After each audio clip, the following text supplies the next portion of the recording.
right now the RNC is meeting in Dana Point, California.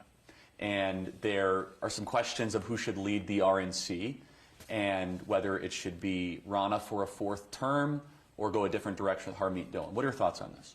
Well, we've had 3 substandard election cycles in a row, 18, 20, and 22. And I would say of all 3 of those, 22 was probably the worst given the political environment of a very unpopular president in Biden. Huge majorities of the people think the country's going in the wrong direction. That is an environment that's tailor-made to make big gains in the House and the Senate and state houses all across the country, and yet that didn't happen. And in fact, we even lost ground in the U.S. Senate. And so, you know, I think we need a change. I think we need to get some new blood in the RNC. I like what Harmeet Dillon has said about getting the RNC out of D.C. Why would you want to have your headquarters in the most Democrat city in America? It's more Democrat than San Francisco is. So I think you get it in real parts of the country. You attract people who want to live in those parts of the country, not D.C. insiders. But I do think we need some fresh thinking. And here's the thing, just practically speaking, you need grassroots Republicans to power this organization with volunteering and donations. I think it's going to be very difficult to energize people to want to give money, to want to volunteer their time with the RNC if they don't see a change in direction. Do you have any personal experience with the RNC? I mean, because they'll say that Florida was one of their great successes this last cycle. So we actually ran our election assuming we weren't going to be involved with the RNC at all because they weren't raising the type of money that they needed to be raising. And so our Get Out the Vote, our ground operation, we funded that. We focused a lot on actually low propensity voters, and we turned out a lot of low props, which is very, very good. So it was very successful, you know, but that was really being driven by our agenda, our accomplishments, and us putting a lot of dollars behind this important ground game.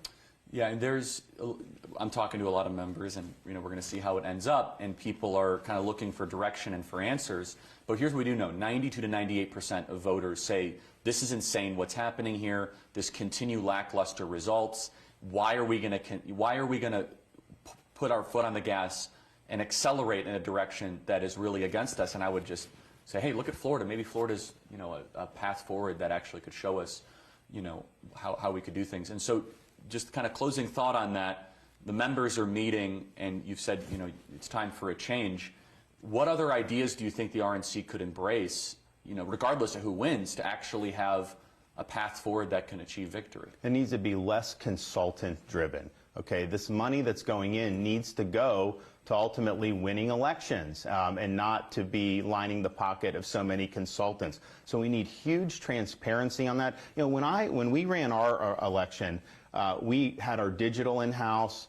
You know, we've got a great fundraising team. We have all this, but we're not giving commissions to people. We pay them a salary. You know, will you do a good job? I want to pay you. I want you to do well. But you can't have incentives to where the campaigns and the operations are run with an eye to putting more money in the pocket of the consultant class. And obviously, they're very powerful in D.C. So I think if we can get away from that, have more transparency, and then really be in touch with our voter base. I mean, one of the reasons why we did well is because our base voters knew governor's gonna do the right thing. I trust him. He's got our back.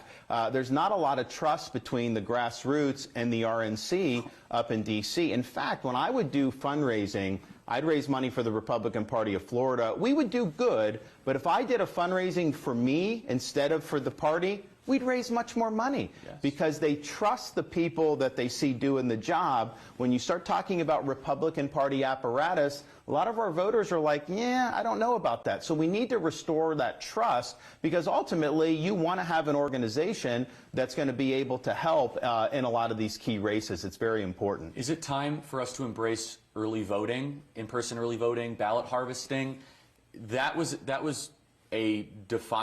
actually, in some ways, a separating characteristic of your campaign. You did really well with in-person early voting. So here's the thing.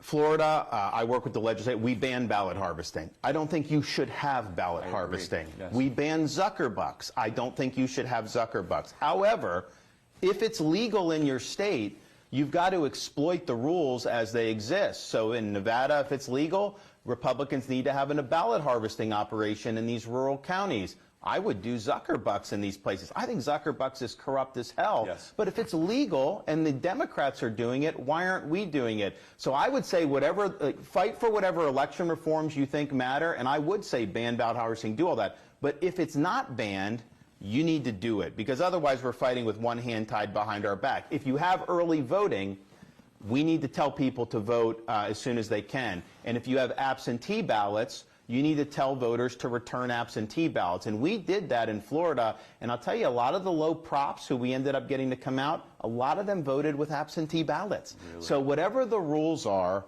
I think we need to go to the hilt on all of it, because there's some people that may not go to a polling place, but maybe they'd be willing to put something in the mail. Now, you can support reforms. I don't think you should have mass mail balloting. And I would even say, you know, early voting, even though we did very well, I kind of like Election Day. But whatever the rules are, do whatever you can to maximize your performance.